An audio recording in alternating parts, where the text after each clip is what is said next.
I would like to say one more thank you, because without my friend Margie in Tehran, this video would not have come together.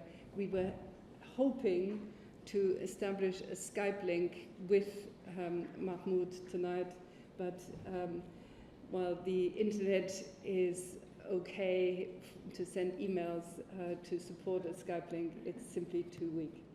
So apologies, he wanted to be here in person, even to just wave at us all, but he, I think, said it so beautifully in his video. And now I hand over to Professor Sartorius. Thank you, Barbara. Well, I think it's a great pity that Mahmoud could not come to London and be among us.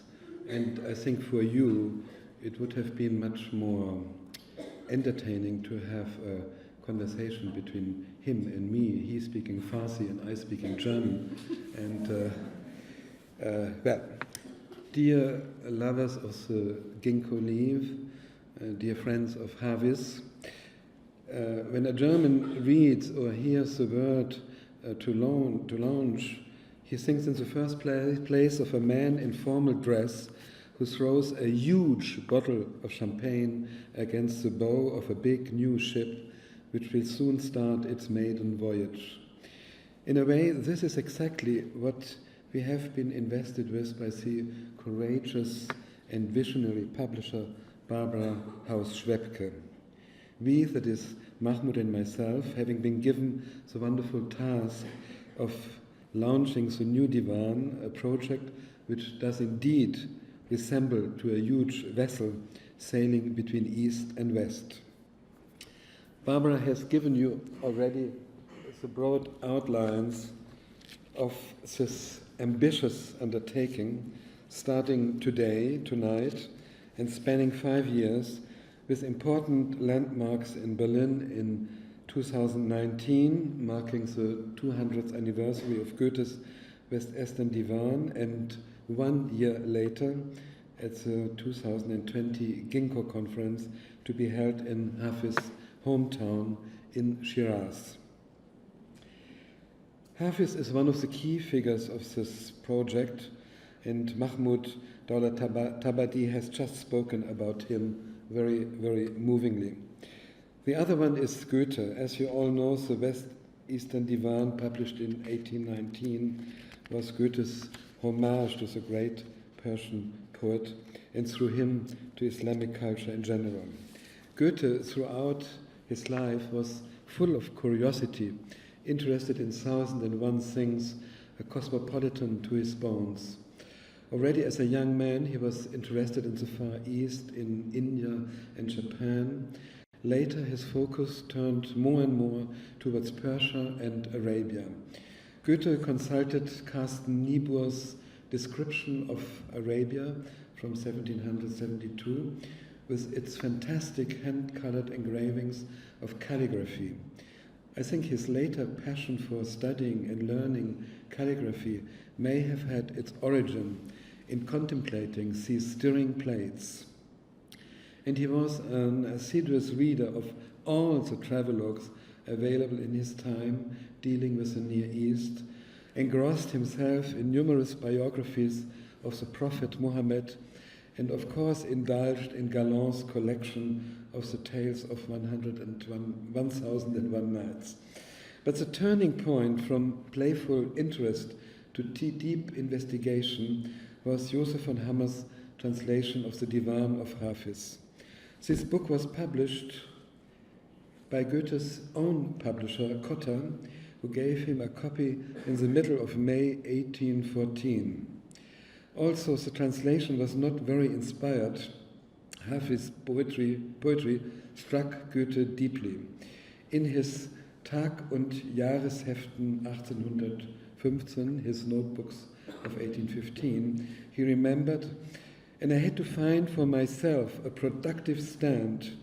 Otherwise, I could not have held my own against this powerful figure. The impact was so vivid. Thus, I had to find an occasion for participation." And the result of this participation, Goethe uses the word of Teilnahme, was his westöstlicher Divan, his most extensive lyrical work. And I think this is one of the most beautiful examples of the influence a single book can have when the reader, Goethe in this case, is so receptive and appreciative. I cannot talk about Goethe's Divan at any length now, so it is a foil and the background against which the Gingko conferences and the project of a new Divan take place. Barbara has already mentioned the Gingko poem in the Westöstlicher Divan. The full title is Gingko biloba, the Latin word biloba meaning two-lobed or two-lipped, indicating the particular form and structure of the Gingko leaf. The Gingko poem is a moving ode to friendship and love, to the union of the human and the divine, of East and West. Therefore, I think it's really the most appropriate name you can give to these conferences and all the projects ahead of us. Mahmoud, Dowlatabadi, and I call on fellow poets and scholars to submit works of poetry and research, following freely the model of Goethe's West-Eastern Divan, which consists, like the Gingko leaf, of two parts, one of poetry and the other of scholarly essays on the East. And Barbara has mentioned this already. In the second part, Goethe included a chapter on the prospective Divan, a Divan of the future. The immediate task for us will be to identify an equal number of Eastern and Western poets, 12 poets of the MENA region and 12 from the West, and to start translating their work so that it can be appreciated properly by readers of all languages involved. A group of well-known writers, Adonis and Amos Oz among them, and a group of distinguished editorial advisors, Narguess, Farzad, and Michael Schmidt, among them, will form a board to identify and approach these 24 poets by the end of this year. Just to make it more concrete for you, Adonis has already nominated the Moroccan poet Mohamed Beniz, raised in the traditions of both Islamic and French humanities, and among many other things, a brilliant translator of Stéphane Mallarmé's Le coup de dé jamais n'abolira la Sarre into Arabic, as well as Sulaya Abu Risha, a woman poet from Jordan who excels in love poetry. Goethe's Divan is a dialogue between him and Hafiz, whom he considered a twin. But considering our world today, we have to broaden this German-Persian lyrical dialogue. Our Divan will have poets writing in Farsi, Arabic, Turkish, and Hebrew, as far as the Eastern poets are concerned. And the Western poets should come from all European countries, provided they feel a kinship to the spirit of Goethe's Divan. And as I said before, all these works, gathered hopefully by September 2016, a year from now, will be translated either using literal scholarly translations as a bridge, or else holding translation workshops with the aim of creating new poetic works in the process. Thus, translation will have a key role in the whole venture. Goethe's concept of Weltliteratur, and he was the first to coin this word, is not thinkable without the circulation of works through translation. One striking example, of course, being indeed Hammer's translation of Hafiz. Translation creates orbits on which works can travel far, and often with astonishing results. Let me dwell briefly on this topic of translation, which played already a big role in the afternoon discussion. You all know probably the infamous dictum of the American poet Robert Frost: poetry is what is lost in translation. And I would also like to quote the French poet Michel Deguy. He said, "The more a poem is itself, the more it cannot be translated. The more it is linked to a location, the more it cannot be transplanted. But taking all this into consideration, one must nevertheless see that the supposed untranslatability of poems have been disproved by 1,000 translators over the years. The successful translation, in my view, is based on a universal dimension contained in all poetry. And this dimension becomes a wire on which we perform the high wire act of translation, a universal idiom of sound and feeling. A careful, informed translation is an X-ray image of the original. There's a tradition of translator poets infusing the works they translate with their own sensibility. My long experience with poetry and translation tells me that these translations done by fellow poets, are often the best. In Germany, many renowned poets did and do translate the work of poets they admire. Paul Celan's translations of Ossip Mandelstam, for example, form a notable group of works. They tend to come out 60% Mandelstam and 40% Celan. But it is the result of such an appropriation that counts. Perfect German poems of striking form and devastating beauty. It is my hope that the advisory board for the new Divan will find excellent translator poets who will be willing to do this labor of love, for translation is the alpha and omega of our whole initiative. The first seed of this venture was planted by Werner Mark Linz, who devoted, as a long-time director of the American University in Cairo Press, a large part of his life to making the wealth of Arabic literature known to the West. Like Goethe, he felt the urge to broaden the horizons of readers ignorant of the Islamic world and to offer them the possibility to enrich themselves with this eminent part of Weltliteratur, making it clear at the same time to Arab friends that we know about the abundance of their culture beyond all fanatism and religious excess. Barbara shares his convictions and has taken care of this seed in drawing up the plan for a new Divan. Today, after all the upheavals, turbulences and local wars in the 20th century, it seems that the Near East will never regain its former shape. It falls apart. In the West, due to terrorism, rising fundamentalism, and the appalling destruction of cultural heritage by religious fanatics, fear is mounting.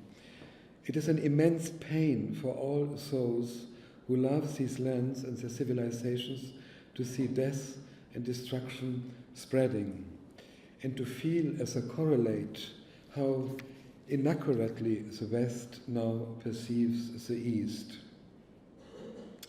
In this context, the new Divan is a desperate attempt to demonstrate that this other can be a source of inspiration rather than of fear. Despite the bleak background, it hopes to illustrate how East and West can continue to inspire each other.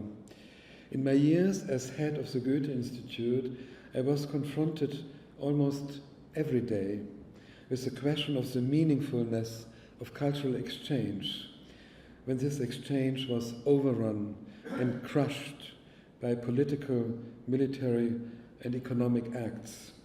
My belief then and today is that we have to assert the importance of dialogue, of exchange, of translation in the widest sense of this word, against the immense pressure of events. We are not allowed to lose the hope that many of these attempts, small as they are, absurd as they seem, will strengthen the rich tradition of mutual encounters.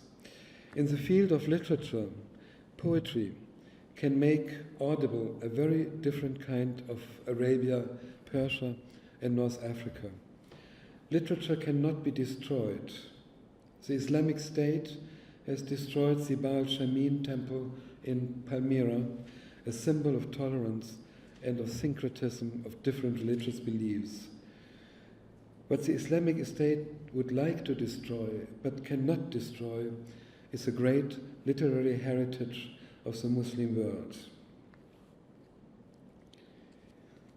For my closing remarks, I would like to dwell on the notion of inspiration, since it is vital to our venture. Just as Goethe was profoundly inspired by Haus, so his West Eastern Divan inspired other German writers like Friedrich Rückert and August von Platen, and had also repercussions in Eastern Europe, where Alexander Pushkin and Adrian Mickiewicz created, following Goethe, poems that examined the Islamic world and its ways of life. Has Arab, Persian, or Hebrew poetry inspired European poets in the 20th century? I do not know of an example which could be compared, even in a faint way, to the lyrical dialogue between Hafiz and Goethe. Are there reasons for that, other than the fact that poetry from the Near East has not been widely translated into German, and I do not know exactly the translation scene in Great Britain. But there seems to be also another barrier. After a Mutanabi festival in Zurich, where contemporary Arab poets read from their work, a Swiss friend, a friend who loves poetry and has antenna for it, took me aside and said, "This poetry is in the first place a highly pathetic, abstract murmur." I tried to contradict him, but he continued, "The Arab poem has freed himself from two rigid rules. It wants to exhibit its modernity, but there's no adhesion to the ground. I'm missing any concrete facts, even the name of a street, the brand name of a product, the physical state of the lyrical eye, headache, fever, dementia would greatly help." Slowly he calmed down. I agreed with him that in the poems we just heard, there was not the slightest hint at the breakneck changes the Arab countries were experiencing today, and that the metaphoric language used remind me more of Novalis, of late English Romanticism and French Surrealism. "Yes," he said, "that is it, exactly." I quoted this friend at some length because he seems to formulate a general mood which makes the reception of contemporary Eastern poetry much harder. First of all, every Arab poem is rooted, its language stemming from the Quran, whose ramifications and contradictions the Western reader of poetry does not understand, to say nothing of appraising it. In many contemporary Arab poems, there's also a philosophical mooring in pre-Islamic texts and in Sufism. To really understand the Lebanese Fuad Rifka or the Moroccan Mohammed Beniz, we should first study the writings of Ibn Arabi or Al-Hallaj for some years. The push to modernization reached Arab poetry in the 1950s and 1960s. It was triggered by a substantial but still very selective translation of modernist Western poets. In fact, the choice is telling. Saint-Jean Perse and not Henri Michaud, T.S. Eliot and not William Carlos Williams, Rainer Maria Rilke and not Bertolt Brecht. Pathos seems more in demand than down-to-earth lyrics, spirituality more than nihilism, subjectivity more than the empirical eye, which only proves that we always assimilate that which best fits our world. We in Western Europe, after Trakel, after Rilke, went through the schools of cynicism, sarcasm, and greatest skepticism. And the American poets taught us laconism, and that narration is compatible with a poem. We could therefore say, in a terrible simplification, that today in the West, cerebral, objectivist, chilled poems come into being, whereas in the East, the great emotions and the great metaphors do still prevail, defining most of the poetry written there. It may be just this contradiction which makes it so difficult for many of us to be truly moved by Arab poetry of today. But there are so many reasons to concern oneself with this poetry. First of all, most Eastern poets do still have a strong faith in the power of poetry. Second, the Arab language, as well as the Persian and the Hebrew, and the Arab as well as the Persian and the Hebrew languages belong to the great languages of world poetry. The countries of the Near East form one of the oldest linguistic areas of the world. Important parts of our own culture had their beginnings on the banks of the Euphrates and the Tigris. Poetry, as we still understand it today, started there with the songs of Enheduanna 4,000 years ago. And we can feel this tradition, this ancient tradition, in the poems of Adonis Darwish, Benis, Sadi Youssef. This should make us receptive again, and at the same time free us, the poets from the West, from our anguish about using a big word or a bold, grand metaphor in our own poems. I'm convinced that the new Divan will have effect in this direction. Poetry, in the words of Kamal Abu Dib, will continue to exist as a conscience in a world that has no longer a conscience. Again, I call with Mahmoud Dowlatabadi on fellow poets, writers, scholars, translators to join us in this tremendous undertaking. I have thrown my bottle of champagne as the big ship gathers pace, full speed ahead. Thank you.